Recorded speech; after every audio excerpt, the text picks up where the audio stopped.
સુરત શહેરમાં ફરી એકવાર એસએમસીનો ડમ્પર યમરાજ બન્યો હતો। કતારગામ વિસ્તારમાં મોપેડ ચાલક મહિલાને કચડી મારી મોતને ઘાટ ઉતારી હોવાની ઘટના સામે આવી છે।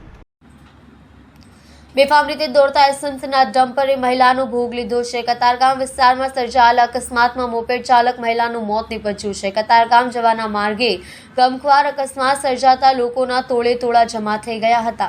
રોષે ભરાયેલા લોકોએ પોલીસની ગાડીનો ઘેરાવ કરી ડમ્પર ચાલકને પકડી પોલીસ હવાલે કર્યો હતો।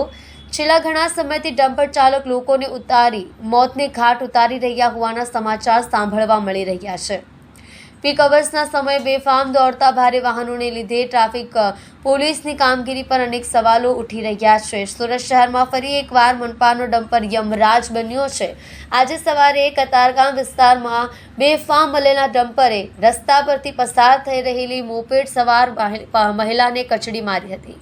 ગંભીર રીતે ઘવાયેલી મહિલાનું ઘટના સ્થળે જ મોત થયું હતું। અકસ્માતની ઘટના બાદ પોલીસ ઘટના સ્થળે દોડી આવી હતી, જ્યારે રોષે ભરાયેલા લોકોએ પોલીસની ગાડીનો ઘેરાવ કર્યો હતો। ડમ્પર ચાલકને પકડી પોલીસને હવાલે કર્યો હતો। શું ઘટના બની છે? આજ રોજ સવારે કિરણ હોસ્પિટલ નગીનાવાડી જે રસ્તા છે ત્યાં એસએમસીનું જે કચરાનું કે એનું જે ગાડી હોય છે અને એક એક્ટિવા ચાલક બેન વચ્ચે એક્સિડન્ટ થયેલો।